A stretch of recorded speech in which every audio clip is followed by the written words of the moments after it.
Salamat po, makakaupo tayong lahat. Happy 6th year anniversary po sa Salt and Light Church. Palakpakan natin ang bawat isa. Maraming salamat Pastor Benji at sa kanyang asawa for allowing me to be part of your anniversary. At papasalamat po tayo. 6 na taon. So habang inaantay ko ito, okay, kahit dito lang sa may gilid, masyado palang malaki na parang natakpan na yung buong katawan ko na ito. Di ba? Ayos na yan. Yan. Kita nyo ako? Wala po mas maliit-liit dito na parang choir stand lang. Wala, no? Sige, di ba? Ayos na po muna ito. Ayan po. So, happy 6th year anniversary. Alam nyo, sabihin natin, napakaganda ho ng taon na ito, 6th year. Alam nyo kung bakit, mga kapatid? Ayusin ko lang po ito, Ayan, 6th year anniversary.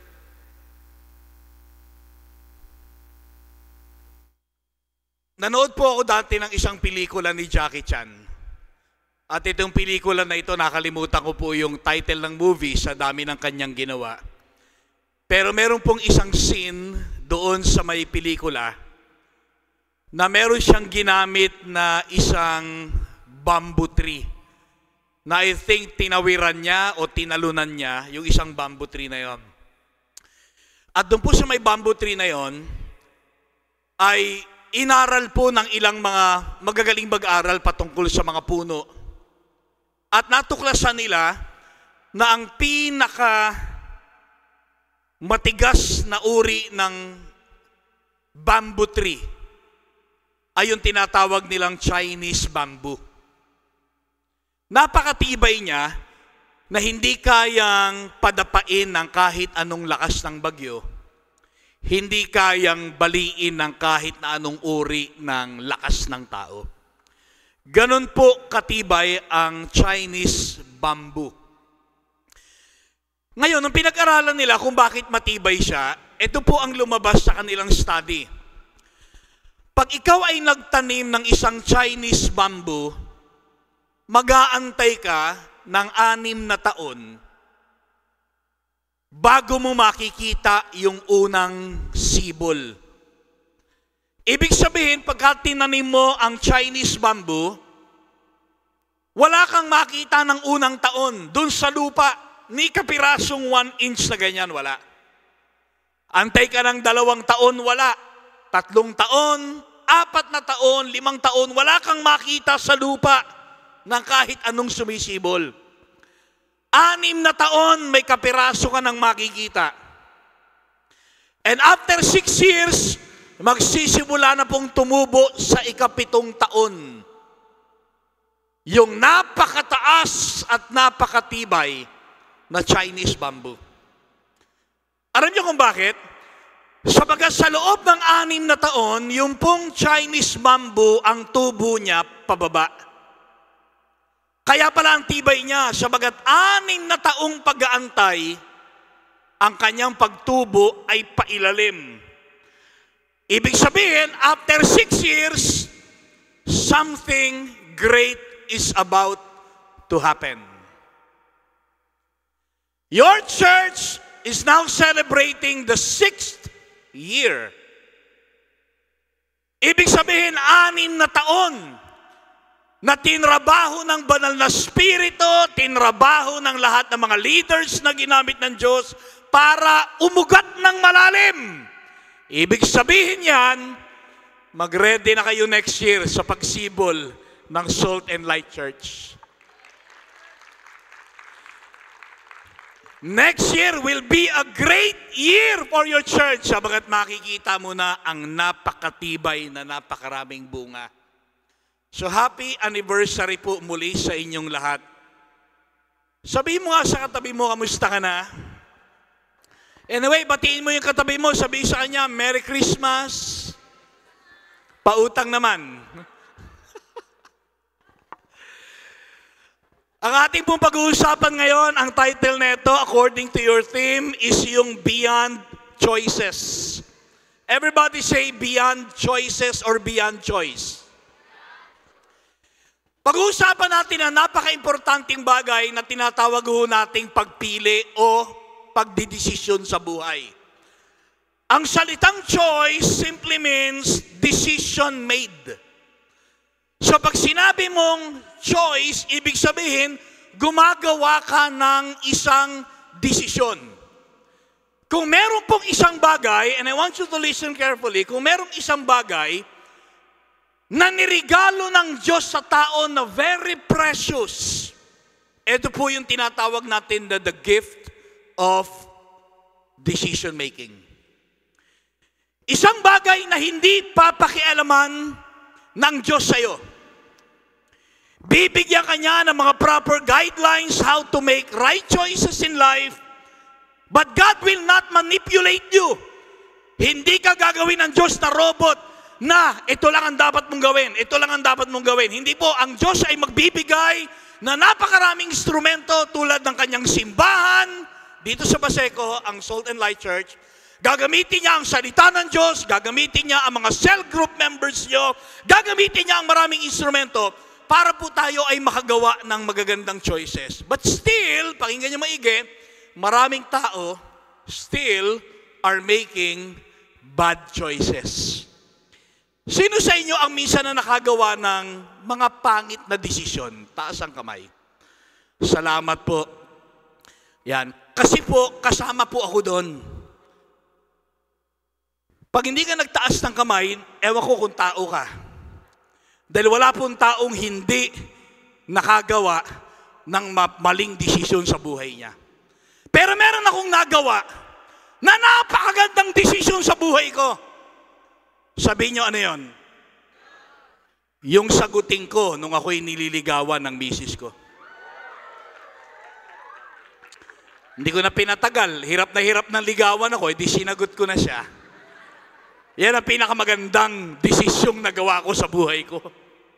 Yung iba sa inyo may asawa, pinakapagit na desisyon na gawa mo, pinakasalan mo yan eh. Sorry, tapos na yun. So we are all making choices. At isang bagay na hindi pa pwedeng, again, i-manipulate, kontrolin ng Diyos, na ibinigay niyang regalo sa'yo, ay ang pagpili. In the first place, hindi naman po tayo robot. Pero gusto kong sabihin sa inyo, tatlong bagay, as the introduction, bago yung ating Galatians 2:20 na verse. Alam niyo kung bakit napaka-importante ng pagdidesisyon at pagpili sa buhay? If you're taking note, number 1, sapagat your decision will determine your future. Ulitin ko, your decision will determine your future. Ibig sabihin, who you are today, it's because of your past decision. Nakaya ba, no? Bakit ako pastor ngayon? Bakit si Pastor Benji ay pastor ngayon? Sabagat isang araw sa buhay namin, nagdesisyon kaming magsuko ng buhay sa Diyos. Bakit maraming tao? Kanina sabi ni Pastor Benji, ang kanyang anak daw ay isang civil engineer. Bakit siya naging engineer? Maybe 5 or 6 years ago, nagdesisyon siya na ang kukunin niyang kurso patungkol sa engineering. So, ibig sabihin, kung ano ka ngayon, hindi mo pwedeng sisihin ang kahit na sinong tao. Are you listening to me? Maraming tao, kaya ako ganito dahil sa kaibigan ko, kaya ako ganito dahil sa magulang ko, wala silang ginawang tama, kaya ako ganito dahil sa kanila. Hindi po, kaya ka ganyan sapagkat pinili mong maging ganyan. May mga tao nagsasabi, kaya ako bakla, pinanganak akong bakla. Hindi po totoo yun. Wala pa ako nakitang babing umiyak at ang sabi,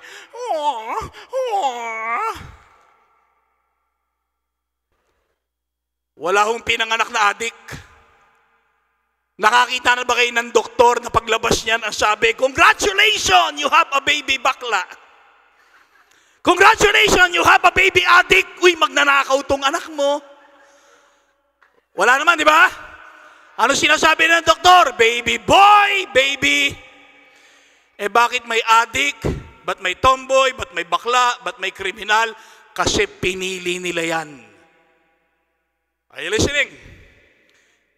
Kaya importante ang decision making, yung choices na pinag-aaralan natin. Bakit po? Because your decision will determine your future. Ikalawa, your decision will dictate your action. Everybody say action. Yung mga choices mo, yung mga decision mo, dinidiktahan niya ang katawan mong kumilos. Ibig sabihin, anuman ang mga bagay na ating behavior at anumang klaseng ipinapakita nating gawa sa tao, yan po ay bunga ng mga desisyong ginagawa natin. Wala pong tao na nagsabing, uy, nabigla lang ako. Bigla kong nanakaw ang cellphone niya. Hindi ho totoo yun. O, ingat kayo, madilim. Baka may nawawala na sa tabi mo ngayon. Nabigla lang ako na, hindi ho. Lahat ng bagay na aksyon na ginagawa ng tao, mabuti o masama, lahat ng yan pinag-isipan mong desisyon ang gawin. Walang nagising na kinabukasan na lang, uy, katabi ko na ibang babae bukod sa asawa ko. Bakit ganun? Hindi po. Nilagay mo sa isip mo, dinesisyonan mo, ang ginagawa ng decision making, dinidiktahan ng bawat katawan natin na kumilos. Yung iba sa inyo, isang buwan na nakaraan, nung in-announce, o maybe, pasal ilang months nyo pinrepare itong anniversary.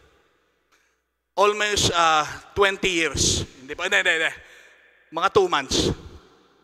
Yung iba sa inyo, kaya kayo naririto ngayon at dinala nyo yung katawan ninyo, kumilos, naligo kanina, nagpabango, nag-ayos, nag-jeep, nagsasakya, pumunta rito. Alam nyo kung bakit?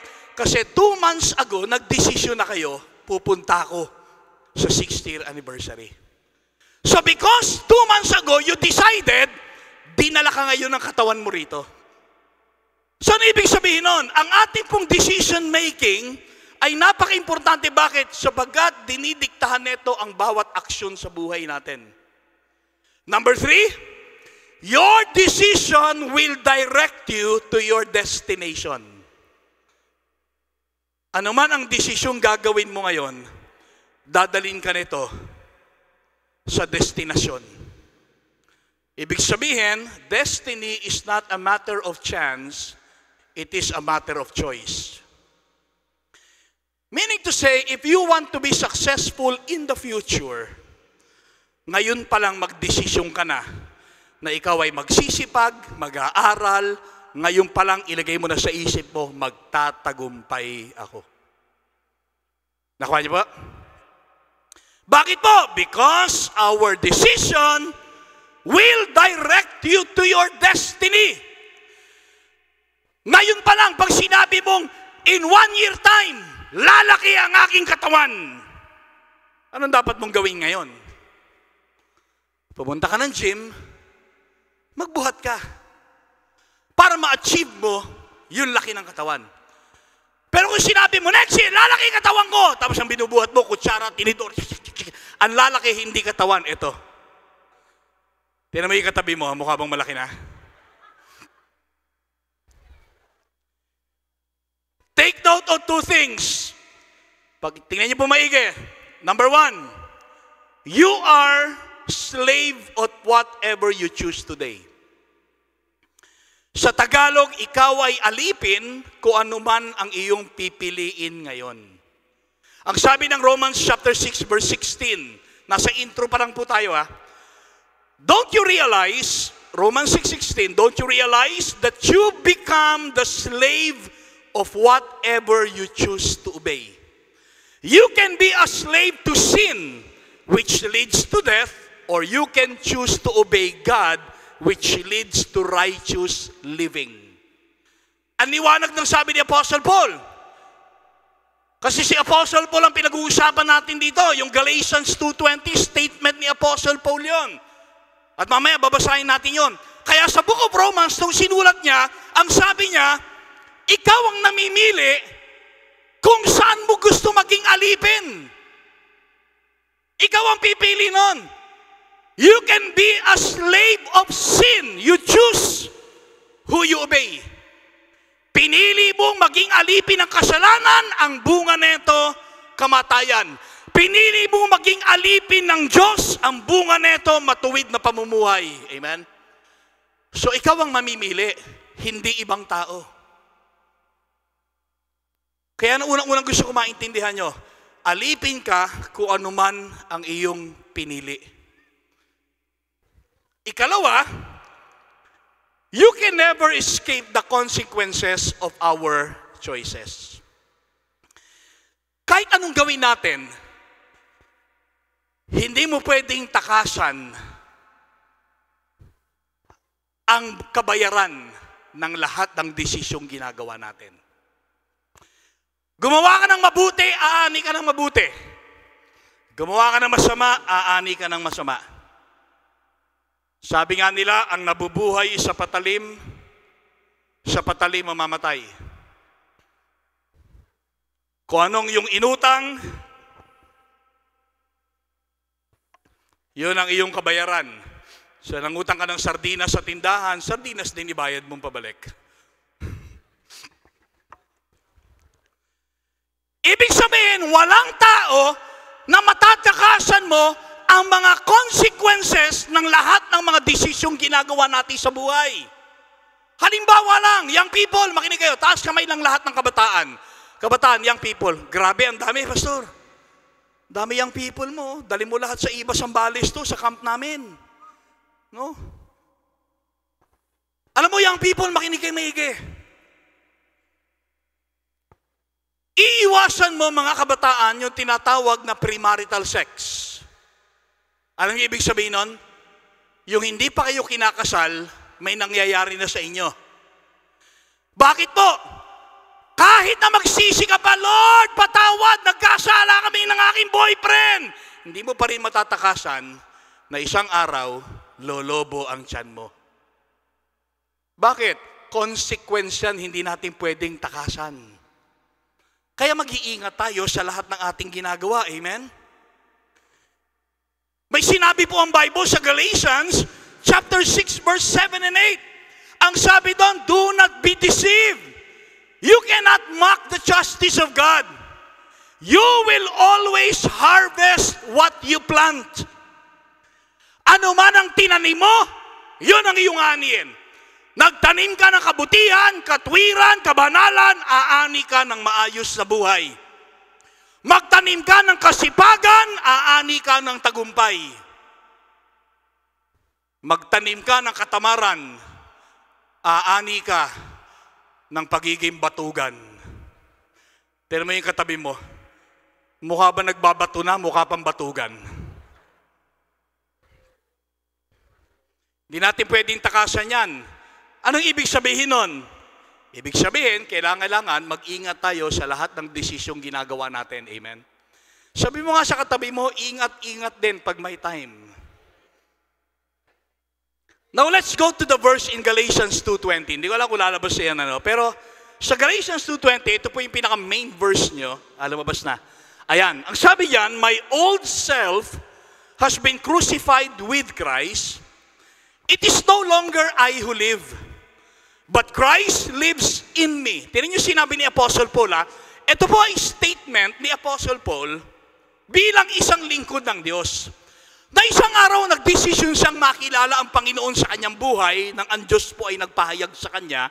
Kung babasahin niyo ang story ni Apostle Paul, basahin niyo ang Acts chapter 9. At ang sabi niya, yung aking lumang pagkatao, naipako ng kasama ni Kristo. Hindi na ako ang nabubuhay sa buhay na ito, kundi si Kristo na ang nabubuhay sa akin. And then ang sabi niya, kaya nga, yung buhay ko rito sa katawang ito, ipinagkakatiwala ko sa anak ng Diyos na siyang nagmahal at nagbigay ng buhay sa akin. Ibig sabihin, dumating si Apostle Paul sa point of his life na sinabi niya, Lord, isa lang ang buhay ko.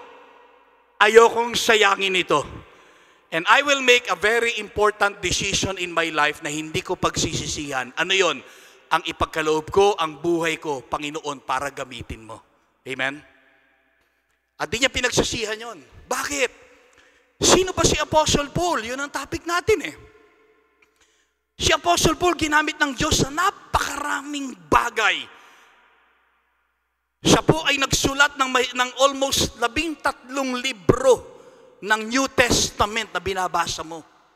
Mula sa aklat ng Romans hanggang sa aklat ng Hebrews. Hindi lamang yon, siya po ay nagpunta sa iba-ibang kontinente at nakapagtayo siya ng napakaraming simbahan. Andiyan ang church ng Ephesus, ng Macedonia, ng Philippians, ng Thessalonica, at lahat ng yan. Naitayo niya ang iba-ibang klaseng simbahan. Nakapag-train siya ng maraming leaders.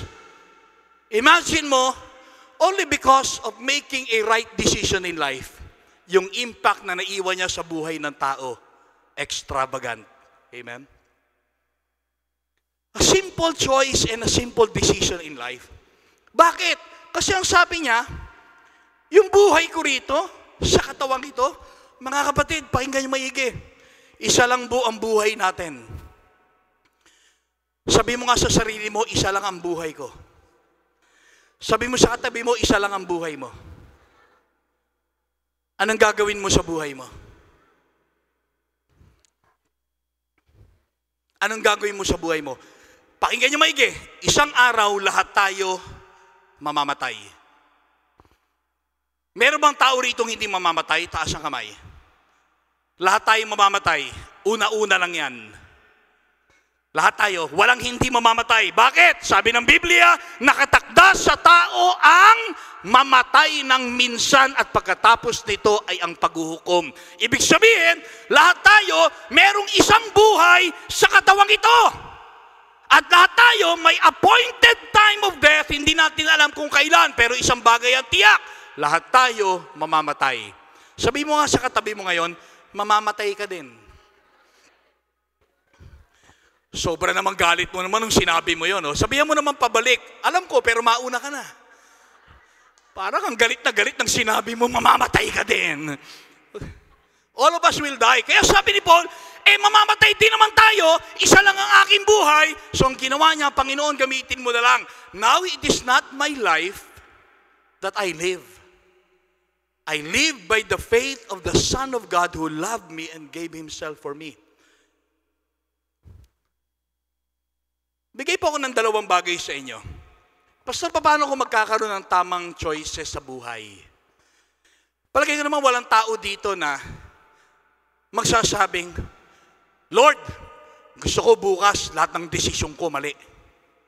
Meron ba ganun dito? Lahat tayo sinasabi natin, Lord, ganun pala yun, ano? Yung choices ko, yung decision ko, magdadala sa future ko, magdidikta ng gagawin ko, at magdadala sa aking destination. So ibig sabihin, Lord, dapat mag-ingat ako sa bawat desisyong aking gagawin. Nakikinig pa ho kayo? So tingnan ho natin sa Bible, according to Apostle Paul, kung ano ang dalawang bagay na ginawa niya, kaya siya nagkaroon ng tamang pagpili sa buhay niya. Sino ba si Apostle Paul? Tingnan po natin ang aklat ng Philippians, chapter 3, verses 4 to 10. Ito po ang verse natin. Basahin ko muna ito and then ipapaliwanag ko lang saglit. Tingnan mo sinabi niya rito. Though I could have confidence in my own effort, if anyone could, indeed, if others have the reason for confidence in their own efforts, I have even more.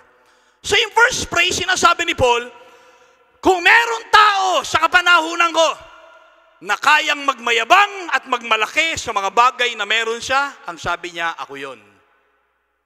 Sabi niya, hanap kayo ng pinakamayabang, mas mayabang ako.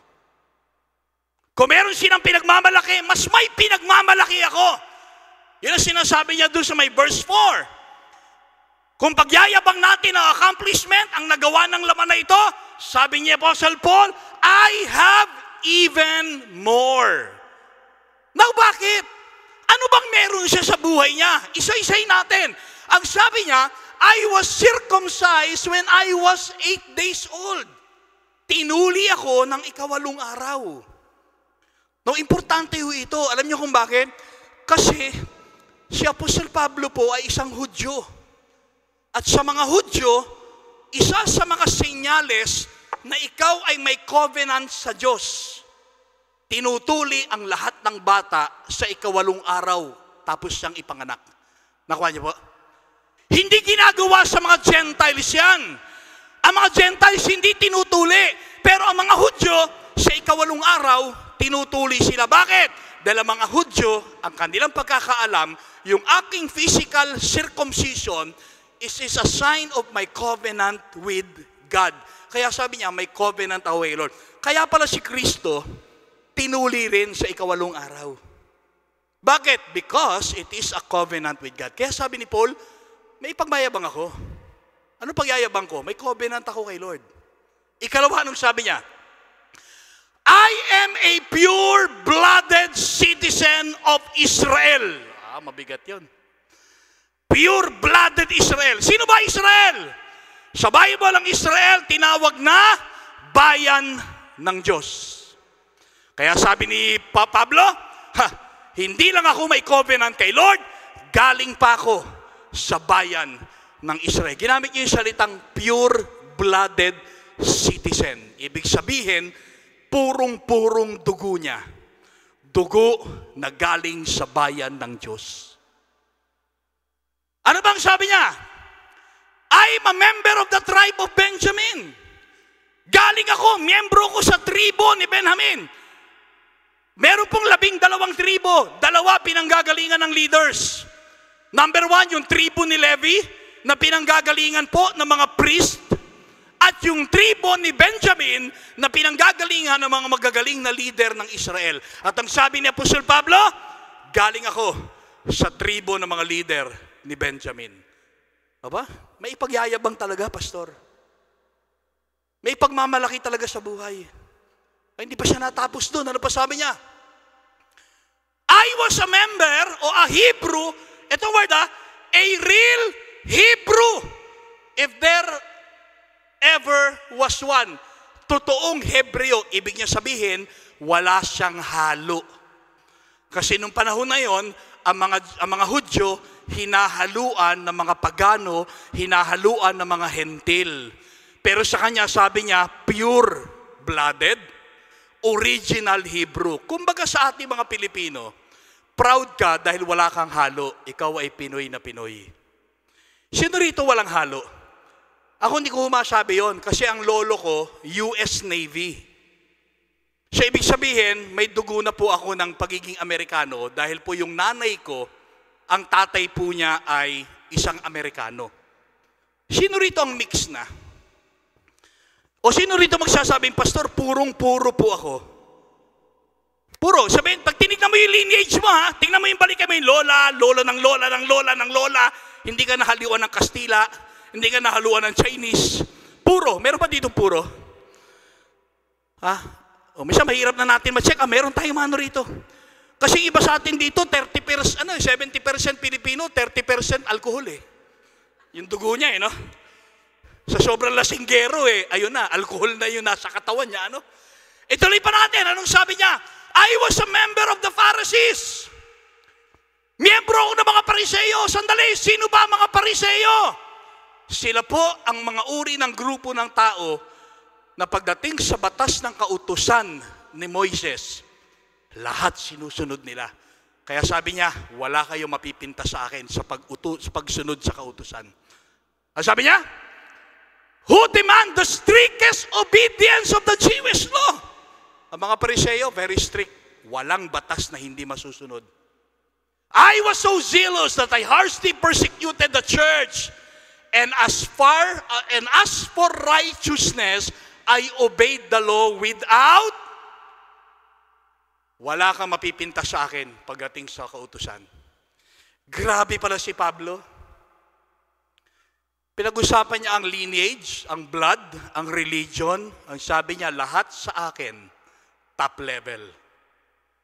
Kaya kung meron mang magmamalaki, yun ang sabi niya sa verse 4. Kung meron nagmamalaki sa panahon ko, mas lalong meron ako ipagmamalaki. Bakit? Lahat ng bagay na magaganda, meron ako sa buhay ko. Grabe si Pablo. Matalino, magaling, masipag, mabait dahil sumusunod sa kautusan. Proud na proud siya sa kanyang pagiging Israelita. Nasa bayan ako ng Diyos. May covenant ako kay Lord. Ibig sabihin, lahat ng inaasam-asam na mga Hudyo, nasa akin. Kaya lang mga kapatid, ito yung unang-unang bagay na gusto ko makita. Tignan niyo po yung sinabi niya, ituloy natin. Verse 7. Paki-abante po yan. Tingnan mo sinabi niya, I once, minsan, inakala ko, once I thought these things were valuable. But now I consider them worthless because of what Christ has done. Sabi ni Pablo, minsan kong inakala na lahat ng meron ako sa buhay ko, akala ko mahalaga. Akala ko mahalaga yung aking dugo, mahalaga yung aking religion, mahalaga yung accomplishment ko, mahalaga yung aking natapos sa pag-aaral. Akala ko mahalaga lahat ng to, pero sabi niya, kinonsider ko siyang walang kwenta dahil sa ginawa ni Kristo sa akin. Amen. At ang sabi niya, but now I consider them worthless because of what Christ has done. Verse 8. Okay, basahin natin ang verse 10. Yes, everything else is worthless when compared with the infinite value of knowing Christ. Kung ikukumpara ko, lahat ng accomplishment ko, tropeyo ko, certificate ko, blood lineage ko, religion ko, kumpara ko sa ginawa ni Kristo, walang kwenta lahat ng yon. Ang may halaga sa akin, yung si Kristo na nakilala ko. At anong sabi niya? For His sake, I have discarded everything else, counting it all as basura lang. Mira. Sa atin, hindi natin ibibilang na basura yung college degree mo. Pinaghirapan mo yun eh. Every time ilalagay mo yung iyong doctorate degree o masteral degree o ikaw ay bachelor's degree, pinaghirapan mo yan. Hindi mo yan ibibilang na basura. Pero kay Pablo, basura lahat sa akin yan. Binilang kong basura. Bakit? Para kay Kristo. And then in verse 9, anong sabi niya? And become one with Him, naging kaisa niya, I no longer count on my own righteousness.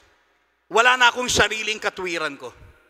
Dati ang katwiran niya, nandun sa lahat ng kanyang accomplishment. Magaling ako, matalino ako, mayaman ako, may covenant ako. Andyan ang aking righteousness. Ngayon, walang kwenta yan, basura yan. Ang aking katwiran, na kay Kristo na. Through obeying the law, wala yan. Rather, I become righteous through faith in Christ. For God's way of making us right with Himself depends on faith. Last verse in verse 10. Anong sabi yan? I want to know Christ. Yun ang kanyang goal sa buhay. Nang nakilala ko si Lord, I want to know Him more. I want to know Christ and experience the mighty power that raised Him from the dead. I want to suffer with Him, sharing in His death. Now, dalawang bagay po sa lahat ng verse na ito ang gusto ko i-share sa inyo. In order for us to make right decisions in life, number one, ready na ho kayo dito kung nag-take note kayo? Gusto niyo magkaroon ng mga tamang decision tayo araw-araw sa buhay natin? Unang-una sa lahat, pakinggan mo maigi ito. Identify what is valuable to you. Kailangan ngayon pa lang, alam mo na kung ano ang mahalaga para sa iyo. Anong mahalaga sa iyo? Kung ikaw ang tatanungin, ano mahalaga sa iyo? Cellphone mo o relasyon mo sa Diyos? Anong mahalaga sa iyo? Simbahan o kaibigan? Pag hindi mo kayang i-identify kung ano ang valuable sa iyo, mahihirapan nga gumawa ng desisyon, ng tamang desisyon. Sapagkat karamihan ng mga maling desisyong nagagawa ng tao, bunga ng hindi niya alam kung ano ang mahalaga sa kanya. Kung para sa iyo ang gawain ng Diyos hindi mahalaga, at para sa iyo ang mahalaga lang pag-aaral, kailangan makatapos ako, maging pantas ako, walang Diyos. Ang mahalaga sa akin, maging matalino ako. Maaring ma-achieve mo yan. Maaring maabot mo ang pinakamataas na uri ng edukasyon sa buhay mo. Pero pag wala kang takot sa Diyos, para kang politiko na matalino, pero matalinong magnakaw. Magtataka ka, ang tatalino naman ng mga senador natin, ang tatalino ng mga congressman, matatalino naman ng mga mayor. Bakit nagnanakaw? Kasi matalino lang sila, wala silang takot sa Diyos. Pag wala kang takot sa Diyos, matalino kang magnanakaw. matalino kang kurap, matalino kang chismosa. Di ba? Yun ang sinasabi din ni Pablo. Kailangan i-identify mo palang ano ba mahalaga sa'yo. Kaya ang sabi ni Apostol Pablo sa verse 7, yung mga bagay na akala kong valuable, yung talagang piniingatan ko, grabe ngayon na-identify ko na, hindi pala ito ang priority ko sa buhay. Hindi pala ito ang mahalaga sa akin. Ang mahalaga pala sa akin, si Kristo na nakilala ko. Amen? Tingnan niyo si Pablo, he first valued life based on his possession. Nung binanggit niya kanina yung verse 4 hanggang verse 7, ano naisip mo? Sa kanya, ang value niya, kung ano ang meron siya. Pero nung nakilala niya si Kristo, nagbago ang value. Ano na? Hindi na kung ano ang meron siya, kundi ang value niya nakadepende na kung sino ang may-ari sa kanya. Dahil ang may-ari sa kanya ang Diyos na. From what to who? Nung una, puro what? Ito mahalaga sa akin. Ngayon na nagbibigay ng halaga sa kanya, hindi na yung mga bagay ng material at accomplishment. Ang mahalaga sa kanya, alam niya na. Ano yon? Si Kristo na nagligtas sa akin. Maraming tao akala nila madadagdagan ang value nila. Pag naka-iPhone 16 sila, pag naka-iPhone 16 ako, yung halaga ko matatagdagan. Maraming tao sa tingin nila pagka naka-bag sila ng mga Versace, tama ba? Versace? Naka-bag sila. Hindi ko sinasabi huwag kayo magano, kung kaya nyo bumili kayo. Pero akala nila, pag nakabag ako ng Gucci, pag nakabag ako ng LV, lumang bag, pag nakaganto ako, pag nakaganyan ako, pag naka-Rolls Royce ako, pag ang bahay ko ganyan, valuable ako. Nagkakamali ka. Bakit? Wala ka pa ng lahat ng yan. Mahalaga na ang kaluluwa mo sa Diyos. Walang bagay sa mundong itong magdadagdag ng value sa'yo. Kaya pag-iingatan po natin, kailangan malaman mo ano ba ang pinakamahalaga sa akin. Kasi pag hindi mo kayang i-identify kung ano mahalaga sa'yo, magkakaroon ka lagi ng maling choices sa buhay mo. Dahil hindi mo alam kung ano ang mahalaga para sa'yo. Ang sabi ng Matthew chapter 6 verse 21, wherever your treasure is, there the desires of your heart will be. Nasaan ang kayamanan mo? Sino ang kayamanan mo? Di ba pag ang kayamanan mo, pamilya mo, magpapakahirap ka sa trabaho para sa pamilya mo? Kita mo kanina yung mga testimony, nakikinig tayo, di ba? Si tatay ba? Nandito si tatay. Nag-testimony si tatay, oh. Grabe, nung panahon na yun, ang pinakamahalaga sa kanya, yung manok niya, eh. Yeah. Wala yatang simba-simba yun. Sa bagay, may Kristo rin naman sa sabungan. May Kristo rin naman, eh. Yun ang dating mahalaga sa kanya. Yung young people na ewan ko, nandito yung young people. Mahalaga sa kanya, competitive ako. Mahalaga sa kanya, kailangan mag-aaral ako, magaling ako. No, mahalaga pa rin naman yon, valuable pa rin naman lahat ng mga bagay na yon. Yung manok ni Daddy, valuable pa rin yun, matitinola natin yun, eh. Kaya lang meron ng more valuable, amen? Kita niyo yung mga testimony kanina, mula nung ako yung nadala kay Lord, mula nung nakilala ko si Lord, lahat ng mga bagay na ito. Sabi pa ng babae, ako lagi pala mura, pasagot. Mula nung nakilala ko si Lord, konting mura na lang ako. Hindi, joke lang. Okay. Di ba nagkakaroon ng change? Amen? Nagkakaroon ka ng ibang pananaw sa buhay. Nag-iiba na. Sa'yo ang kayamanan na si Lord. Walang magdadagdag sa buhay ko ng kahit ano. Dahil bago pa ang lahat ng bagay, mahalaga na ako sa Diyos. Ang sabi ng Mark 8:36-37, ano ika ang mapapakinabangan mo kung mapasayo ang buong daigdig, kung mapapahamak naman ang kaluluwa mo? Ibig sabihin, ang kaluluwa mo ay napaka-valuable. Huwag mo isipin na ang mga material na bagay ang siyang magdadagdag ng value sa'yo. Wala man ang lahat ng bagay na yan. You are already valuable in the sight of God. So you want to make right choices? Ngayon pa lang, identify mo na kung ano mahalaga sa'yo. Pag para sa'yo ang lahat ng bagay na mahalaga, dapat una ang Diyos, maghahanap ka ng trabaho na hindi masasagasaan ng linggo. Pastor, ang laki ng offer sa akin eh. Minsan nabibless ako doon sa mga members namin sa church eh. Nagpe-pray ng trabaho. Pastor, nagpe-pray ng trabaho. Sabi, di pinag-pray namin. So minsan kakamustahin ng mga pastor yun. Kamusta yung pinapag-pray natin? Pastor, mayroong magandang offer, ang laki. 40,000. O ba't di mo i-grab? Kaya lang masasagasaan yung pagsamba ko ng linggo eh. Ayoko yun eh. Wow! Sa iba yun, lalaki na mata nun, pera. Di baling hindi magsimba. Basta may pera. Maraming ganun eh. Lord, bigyan mo ako ng trabaho, magtatapat ako sa'yo. Abay, nagkaroon ng trabaho, hindi mo na makita pag linggo. Bakit? Sensya na, busy, pagod eh. Kaya yung mga nagpipray sa amin ng gano'n, nagkaroon ng trabaho, pinapag-pray namin, Lord, tanggalin mo ang trabaho niya, in Jesus' name.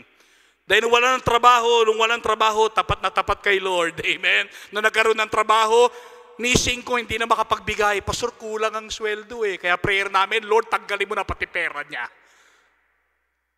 Sabi, nung katrabaho, lalong nagdamot. Kaya ka nga binigyan ng trabaho para yung pera, ibibigay mo rin naman kay Lord. Amen? Sabi mo sa katabi mo, wag kang madamot. Tanggalin ni Lord ang trabaho mo. Finally, last na to, pero baka less than 10 minutes po ito, no? Pinakahuli sa lahat. You want to make right choices in life, unang-una, dapat ngayon pa lang alam mo na kung ano ang valuable sa'yo. Ano yung pinaka-talagang may value sa buhay. Ikalawa, consider your priorities. Dapat ngayon pa lang alam mo na kung ano ang prioridad mo sa buhay mo. You have to consider, ano ba ang una? Ano ang pangalawa? Ano ang pangatlo? Ano ang importante? Ano ang less important? Ang tawag doon, priorities. Okay? Sa practical sense, kung kilala niyo po si Jack Ma, isang Chinese businessman na napakagaling, siya po ay merong ginawang isang study, formula for success. Alam niyo kung anong formula for success niya? Basahin ko para mabilis. Bago ka mag 20 years old, lahat ng 20 years old, taas ang kamay, 20 pababa, 20 pababa. Okay. Etong sikreto niya, pakinggan niyo maigi. Before 20, be a good student. Ibig sabihin, pag ikaw ay na 20, 19, 18, hindi mo priority ang girlfriend, boyfriend. Tigilan mo muna yan. Dumedede ka pa sa nanay mo, mayroon ka ng boyfriend. Wala ka naman panggastos, panlibre, kay nanay hihingi ng pera pang date. Pag ikaw ay 20 anyos pababa, maging pinakamagaling kang estudyante. Before 30 years old, lahat ng 21 to 30, follow somebody. It's not which company you go, but it's what boss you follow. Ang titingnan mo, sino ang magaling na pwede kong sundan. Before 30 to 40, lahat ng 31 to 40, you must learn to work for yourself. 30 years old na, umaasa pa rin sa magulang. Kawawa ka naman. Between 40 to 50, you have to focus and do things you are good at. Dapat pag nasa 40 to 50 ka na, dapat hindi ka na nagdi-discover pa. Ano bang dapat kong gawin? Ano bang late na ho yun, late na. Dapat pag 40 to 50, expert ka na sa ginagawa mo. Yun ang sinasabi niya. Next, between 50 to 60 years old, work for the young people because young people can do better than you.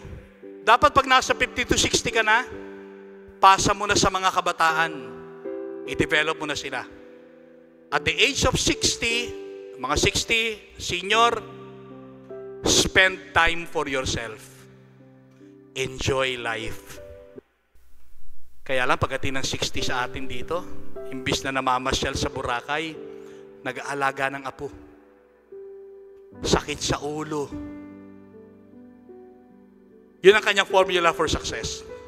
Practical, but in the spiritual sense. Ang sikreto ni Paul, ang priority niya, verse 10. Ang sabi niya, I want to know Christ. Yun sabi niya sa verse 10. Ang buhay ko kay Kristo na. Alam ko na kung ano ang valuable sa akin. Alam ko na kung ano mahalaga sa akin. Ngayon naman, alam ko ang priority ko. My priority is to know God more in my life. Jeremiah chapter 9, sa ating last verse. Pakiano nga, meron po tayo dyan. Tingnan niyo po ito ha. Magandang verse to eh. Ito ang sabi ng Panginoon. Don't let the wise boast in their wisdom. Wag daw ikang magyabang ang matatalino dahil matalino sila. O magyabang man ang makapangyarihan dahil makapangyarihan sila. Wag magmayabang ang mayaman dahil mayaman sila. Di ba itong tatlong bagay na ito pinagyayabang lagi ng tao yan? Makapangyarihan ako. May impluwensya ako. Matalino ako. May pera ako. Kaya kong kontrolin lahat ng bagay. Anong sabi ng Panginoon? Huwag ika magyabang ang matatalino sa kanilang katalinuhan, ang makapangyarihan sa kanilang kapangyarihan, ang mayayaman sa kanilang kapangyarihan. Huwag mong ipagyayabang ang lahat ng bagay na yan. E anong ipagmamalaki mo? Next verse.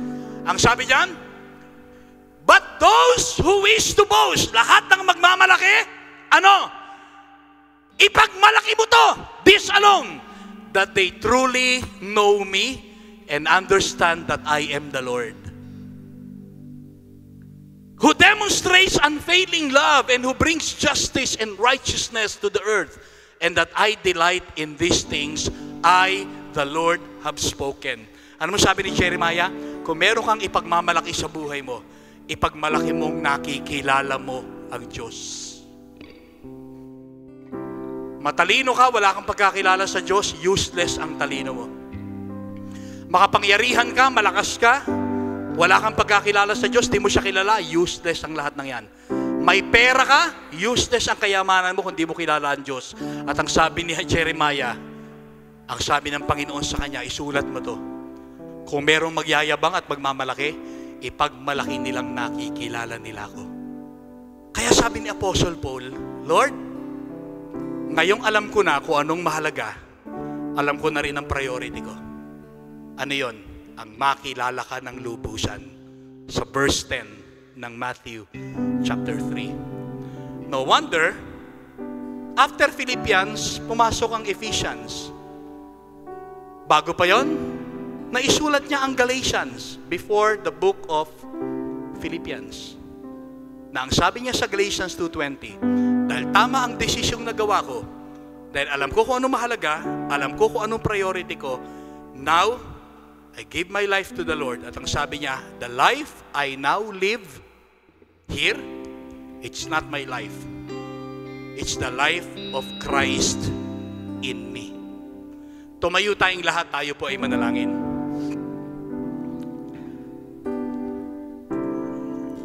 Tayo pong lahat ay yumuko, tayo pong lahat ay pumikit. Dakilang Diyos, aming Ama, maraming salamat sa paalala na ibinigay mo sa amin, Panginoon. Salamat, Lord, sa opportunity na to na kami po ay makapag-celebrate ng 6th year anniversary ng Salt and Light Church, Panginoon. 6 years ago, Panginoon, pinapangarap pa lang na magkaroon ng gawain sa Baseco. 6 years ago, ito po'y isang panaginip lang. Ngayon, 6 na taon, ito na kami ngayon. Marami nang nabagong buhay. Maraming naabot na kabataan. Maraming wasak na pamilyang nagbago. Maraming leaders ang na-develop. Lord, marami ka pang gagawin sa Salt and Light Church. Nagsisimula pa lang sila, Panginoon. Marami ka pang kamangha-manghang gagawin sa iglesyang ito, Panginoon. Kaya, Panginoon, ihanda mo po ang bawat leaders, ihanda mo ang bawat members ng Salt and Light Ihanda mo sila sa isang exponential growth ng ministry. Ihanda mo sila sa mga kaluluwang ibibigay mo sa kanila. Ihanda mo sila sa mga leaders na madidevelop nila. Kasabay sa paghahandang ito, Panginoon, tulungan mo ang bawat isa, bawat members mula sa bata hanggang kabataan, hanggang matanda, hanggang mag-asawa na gumawa ng mga tamang choices sa buhay nila, Panginoon. Help us, Lord, to identify what is valuable to us and help us to consider kung ano ang priorities namin sa buhay namin. Ang lahat ng bagay na ito, ang una sa listahan namin, ikaw, dahil sinabi mo sa Matthew 6:33, but seek first the kingdom of God and His righteousness, and all these things shall be added unto you. Lord, salamat po sa iyo. Bless your people. Bless the leadership of this church. And we are looking forward for more anniversary to come for Salt and Light Church. Sa iyo ang kapurihan at pasasalamat in Jesus' name. And all God's people shout! Maraming salamat po. God bless you all. Makakaupo tayong lahat. Thank you.